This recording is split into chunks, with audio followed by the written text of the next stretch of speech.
सुबह से ही, मतलब जब से वीडियो पड़ा है उसके 2 घंटे बाद से ही गोरखपुर में मुझे तलाशा जा रहा है। बहुत बुरी तरह से यूपी पुलिस के अधिकारी मेरे पीछे पड़े हुए, मैं फोन ऑफ करके घूम रहा हूँ। एम्बुलेंस फंसी हुई है प्रधानमंत्री की रैली में, एम्बुलेंस फंसी हुई है प्रधानमंत्री की रैली में, एम्बुलेंस फंसी हुई है प्रधानमंत्री की रैली में। जय भीम, जय भारत, जोहार।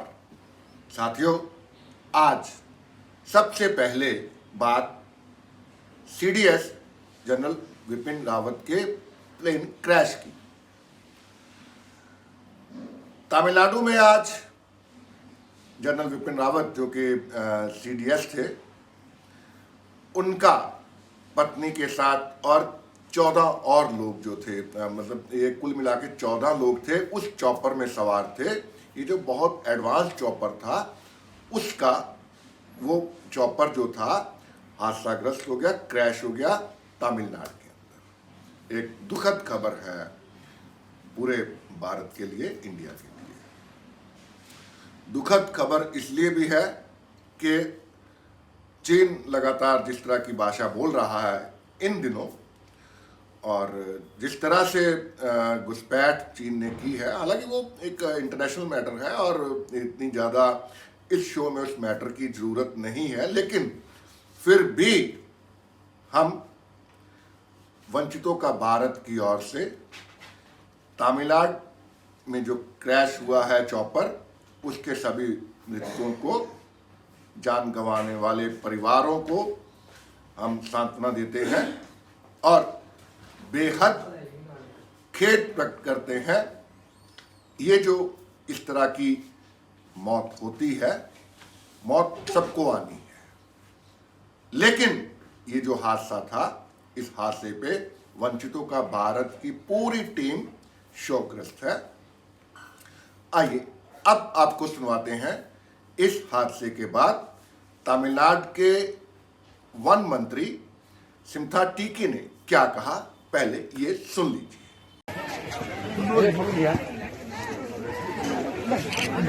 ராணுவத்தின் வீராதிகாரி, இந்திய வீராதிகாரிகள் இந்த ஹெலிகாப்டரில் சுமார் 14 பேர் வந்திருப்பதாக தகவல் சொல்கிறார்கள். அந்த ஸ்பாட்டில் தான் இருக்கோம். நமது முதலமைச்சர் அவர்கள் உடனடியாக சென்று நாம் உதகையில் இருந்து உடனடியாக சென்று பார்க்க வேண்டும் என்று அவர் கட்டளையிட்டு அதன் பேரில் வந்து உடனே புறப்பட்டு இங்கே அந்த நேரத்தில் அங்கிருந்து ஒரு 25 கிலோமீட்டர் இருக்குது வந்திருக்கோம். இது காட்டுக்குள்ளே நடந்திருக்கு. நல்ல வேலையாக இது வந்து இன்னொரு 20 அடி மேலே போயிருந்தாலும் இங்க இருக்கிற நன்னப்பிச்சத்திரம் என்ற ஊரில் உள்ள பொதுமக்கள் மிகப்பெரிய அளவில் பாதிக்கப்பட்டிருப்பார்கள். இப்பொழுது இந்த பாதிப்பில் வந்து 14 பேரும் யாரும் உயிரோடு இருப்பதற்கு அது வந்து தெரியல. இப்போ 2 பேர் உயிரோட வந்து அனுப்பியிருக்காங்க, ஹாஸ்பிட்டல் அனுப்பியிருக்காங்க. அவங்களும் ரொம்ப சீரியஸ்ன்னு சொல்றாங்க. இப்ப மீறி 5 பேர் அங்க டெத் ஆயிருக்கு ஏற்கனவே. இங்க 7 பாடி வந்து உள்ள மாட்டிட்டு இருக்கு. இப்ப மக்கள் வந்து எடுப்பதற்கு முயற்சி செய்து கொண்டிருக்கிறார்கள். மிலிட்டரியில வந்து ராணுவத்தினர் வந்து நிறைய பேர் வந்திருக்காங்க. பொதுமக்களும் நிறைய உதவி செய்யறாங்க. இந்த பக்கத்தில் இருந்து தண்ணீரை கொண்டு வருவதற்கும் மக்கள் உதவி செய்து கொண்டிருக்கிறாங்க. साथियों, यूपी और यूपी का जंगल राज हम वंचितों के लिए बेहद दर्दनाक होता जा रहा है। तस्वीर देखिए आप, ये तस्वीर रायबरेली की है। रायबरेली के अंदर एक वंचित परिवार को घर के अंदर, ये देखिए, इन तस्वीरों में देखिए आप, किस तरह से सील कर दिया गया पूरा का पूरा घर, कंटीली तारें लगा के। ठाकरों की यह जुर्रत कब तक हम बर्दाश्त करेंगे? क्या एक्शन होगा रायबरेली प्रशासन का और यूपी शासन का? यूपी में इस तरह की घटनाएं लगातार बढ़ती जा रही है। ये दूसरा वीडियो देखिए आप, ये एक गनर है, मेरठ का ये वाकया है, और यहां पर बीजेपी विधायक के गनर पे एक फौजी की पत्नी को सरेराह पीटने का संगीन इल्जाम है। साथियों, गोरखपुर के पत्रकार हैं वंचित समाज के अनमोल प्रीतम। अनमोल प्रीतम ने गोरखपुर में जब पीएम मोदी थे वहां पे ट्रैफिक जाम हो गया था। इल्तिजा की थी पुलिस से कि एक एम्बुलेंस को जाम से निकलवाए। पुलिस ने एम्बुलेंस को जाम से तो माफ करिएगा, पुलिस ने एम्बुलेंस को जाम से नहीं निकलवाया, उल्टा अब अनमोल प्रीतम के पीछे यूपी की पुलिस हाथ धो के पड़ गई है। पहले आपको सुनवाते हैं जब एम्बुलेंस में बीमार बच्चे को लेके अनमोल प्रीतम ने ये जो आग्रह किया, पहले ये सुन लीजिए। उसके बाद अनमोल प्रीतम ने जिस तरह से पुलिस वाले से आग्रह किया एम्बुलेंस को रास्ता देने के लिए, पहले ये सुनिए। उसके बाद आपको सुनवाएंगे पीड़ित बच्चे की मां का दर्द। ये है सिचुएशन सर। पीछे एक एम्बुलेंस फंसा है, पीछे एक एम्बुलेंस फंसा, प्लीज निकलवाइए उसे। पीछे एक एम्बुलेंस फंसा, बहुत सीरियस कंडीशन है।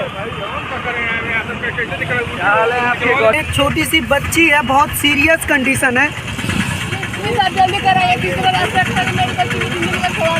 क्या हुआ है आपकी बेटी को? एक्सीडेंट केस है, बहुत तबीयत सीरियस है, बहुत सीरियस तबीयत है। आप देखिए एम्बुलेंस फंसी हुई है प्रधानमंत्री की रैली में, और इसको निकालिए भाई, थोड़ा जगह दीजिए आप लोग। ट्रैफिक पुलिस भी यहाँ नहीं है, यहाँ ट्रैफिक पुलिस बिल्कुल नहीं है। एम्बुलेंस में तबीयत बहुत सीरियस है, बहुत ज्यादा सीरियस तबीयत है, लेकिन कोई मदद करने वाला नहीं है, कोई नहीं है। कैसे गाड़ी को निकाला जाए, आप देख सकते हैं किस तरह से बुरी तरह से एम्बुलेंस फंसी हुई है, और इतनी खराब तबीयत है। सीरियस एक्सीडेंटल केस है, सीरियस केस है, लेकिन फिर भी ना ट्रैफिक पुलिस है, ना कोई है, एम्बुलेंस निकालने वाला कोई नहीं है। प्रधानमंत्री जी आज आने वाले हैं और सरकारी बसें किनारे से लगी हैं, समर्थकों की गाड़ियां हैं, लेकिन कहीं से भी आप देख सकते हैं कोई मैनेजमेंट नहीं है ट्रैफिक का। लोग जहां हैं वहीं फंसे पड़े हैं, बहुत खराब सिचुएशन है। मैं आपको बताता चलूं, ये देखिए कितना लंबा जाम लगा हुआ है, और कोई ट्रैफिक पुलिस का अधिकारी, कोई सुनवाई नहीं हो रही है। आम आदमी की जान अटकी हुई है, लेकिन सरकारों को रैलियां करना है, संबोधन करना है।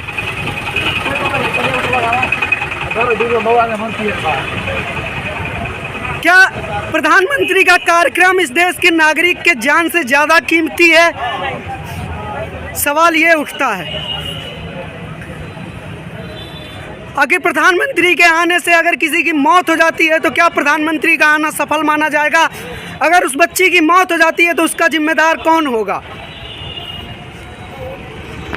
दोनों अनमोल प्रीतम ने जब एम्बुलेंस को रास्ता देने का आग्रह पुलिस वालों से किया, ये भी आपने सुन लिया। पीड़ित बच्चे, बीमार बच्चे की मां का दर्द भी आपने सुन लिया। अब आपको सुनवाते हैं अनमोल प्रीतम का वो वीडियो जो आज उन्होंने जारी किया है। सोशल मीडिया पे बेहद वायरल वीडियो हो रहा है ये। इसमें अनमोल प्रीतम ने कहा है कि पुलिस लगातार उसको ट्रेस कर रही है। क्या दोष है अनमोल प्रीतम का, बताना पड़ेगा गोरखपुर के पुलिस और यूपी के शासन को। सुबह से ही, मतलब जब से वीडियो पड़ा है उसके 2 घंटे बाद से ही गोरखपुर में मुझे तलाशा जा रहा है। बहुत बुरी तरह से यूपी पुलिस के अधिकारी मेरे पीछे पड़े हुए। मैं फोन ऑफ करके घूम रहा हूँ पिछले 8 घंटे से, सिर्फ इसलिए क्योंकि मेरा लोकेशन ट्रैक ना हो सके। मैं एक अननोन लोकेशन से वीडियो बना रहा हूँ और देश के लोगों को ये बताना चाहता हूँ कि देखिए सच दिखाने की कीमत क्या होती है। प्रधानमंत्री के सामने अगर कोई सच बोल देता है, प्रधानमंत्री की यात्रा के दौरान अगर कोई सच दिखा देता है तो उसका क्या हासिल होता है। साथियों, इसके साथ ही चर्चा करते हैं नागालैंड की। नागालैंड में ये जो बेहद तनाव है, कमाने वाले मजदूरों को जो घर का जरिया है उनको कितना बेदर्दी से मार डाला गया और इल्जाम, संगीन इल्जाम जो है भारतीय सेना पे है। एक चीज ये भी सामने आ रही है कि इतने बड़े दर्दनाक मंजर को नेशनल मीडिया ने अवॉइड कर दिया, अंडरवर्ल्ड मीडिया ने अवॉइड कर दिया। औपचारिकता, फॉर्मेलिटी के लिए बस कुछ चलाया, वो भी हिंसा को लेके। लेकिन जब ये पूरे का पूरा मंजर देश भर के अंदर, भारत के अंदर, हालांकि मैंने जितना भी सर्च किया है आज, दुनिया में इसकी निंदा हो रही है नागालैंड फायरिंग की। नागालैंड सरकार के एडवाइजर क्या कहते हैं पूरे मसले पे, नेशनल मीडिया और ये जो कानून है, जिस तरह से आर्मी के वहां पे राइट्स हैं और जिस तरह से असम से पुलिस वहां पे दाखिल हुई है, माफ करिए पुलिस नहीं, सेना वहां पे दाखिल हुई है, उसी तरह के अधिकार जो है अभी पार्लियामेंट में ही ये कहा गया कि पंजाब को क्यों बीएसएफ के अंडर किया गया है 50 किलोमीटर दायरे को। पहले सुन लीजिए किस तरह से नागालैंड सरकार के जो एडवाइजर हैं वो नेशनल मीडिया और कानून जो है एक अफवाह, उसको लेके क्या कह रहे हैं। We condemn and outrightly reject the media houses in the mainland India who are just trying to cover up, who are just trying to validate, who are just trying to legalize this inhuman act. We outrightly condemn and we reject. We challenge them. Calm down and see the ground reality and report. Parliament के अंदर BJP के ही एक सांसद हैं, उन्होंने अपनी सरकार से मांग की है कि नागालैंड फायरिंग की उच्च स्तरीय जांच और आदिवासी मजदूरों के परिवारों को उचित मुआवजा दिया जाए। रितेश जी। आदरणीय अध्यक्ष महोदय, जो नागालैंड में 4 दिसंबर को ये घटना घटी और पिछले 2 दिनों में जो लगभग 17 लोगों की जान गई है, उसके प्रति हम और हमारी पार्टी संवेदना व्यक्त करती है। मान्यवर, ये जो गलतियां चाहे आर्मी के द्वारा हुई हों या प्रोटोकॉल फॉलो करने में हुई हों, ये पूरी तरह से हमारे देश के बॉर्डर के इलाकों के लोगों के विश्वास को सरकार के प्रति कम करती है, आर्मी के प्रति कम करती है। इसलिए इस स्थिति की एक उच्च स्तरीय जांच होनी चाहिए और जो भी व्यक्ति इस घटना के अंदर दोषी पाए जाते हैं उनके ऊपर एक कार्रवाई होनी चाहिए और उसके साथ साथ हिंसा में मारे गए लोगों को उचित मुआवजा और सरकारी नौकरी की व्यवस्था करनी चाहिए। सरकार को इस समय संवेदना और निष्पक्षता दिखानी चाहिए ताकि हमारे देश में लोगों का सरकार पर भरोसा रहे और खास तौर से बॉर्डर के इलाकों में उनको जो है पूरी तरह से एक शांति का जो है एक माहौल मिलने का काम हो। बहुत बहुत धन्यवाद। साथियों, इन सब के बीच में कांग्रेस ने आज यूपी के अंदर महिलाओं के लिए अलग से चुनाव घोषणा पत्र जारी किया है। इस चुनाव घोषणा पत्र में कांग्रेस नेता प्रियंका गांधी ने महिलाओं को पुलिस में नौकरी, सरकारी नौकरियों में 40% आरक्षण और किसी भी बीमारी के लिए 10 लाख रुपए तक का मुफ्त इलाज देने के साथ ढेरों वायदे किए हैं। कांग्रेस यूपी में जिस तरह से है सब जानते हैं और जिस तरह से 89 से लगातार सत्ता के लिए संघर्ष कर रही है, ये भी सब जानते हैं। 33 बरस हो गए हैं कांग्रेस को यूपी की सत्ता का स्वाद चखे हुए। क्या इस बार इस तरह से महिलाओं को आगे करके कांग्रेस यूपी में फिर सत्ता पा सकती है? ये बड़ा सवाल है। लेकिन प्रियंका गांधी ने आज महिलाओं का घोषणा पत्र जारी करते हुए क्या कहा, पहले आपको यह सुनवा देते हैं। मेरी आशा है कि ये पहला नहीं होगा और इससे दूसरे राजनीतिक दलों पर भी दबाव होगा कि महिलाओं को और राजनीति में महिला की भागीदारी को एकदम सीरियसली लिया जाए। देखिए, दृढ़ निश्चय, सक्षमता, शक्ति, ये महिला के सहज गुण होते हैं। इसके साथ साथ करुणा, दया, आशा, साहस, ये सब महिलाएं उनका गुण होता है। हम चाहते हैं कि ये गुण राजनीति में भी प्रकट हों। इसके बारे में आपको हमने पहले बताया कि हमने इसीलिए 40% भागीदारी महिलाओं को इसलिए दी ताकि उनकी जो सशक्तिकरण की बात है वो सिर्फ कागज पे न रहे। आज तक जो महिलाओं की सशक्तिकरण की बात होती है वो ज़्यादातर पब्लिसिटी और कागज़ों में और चुनाव के समय, इलेक्शन के समय ऊपर आती है, उभरती है। जब महिला राजनीति में पूरी तरह से भागीदार बनेगी तब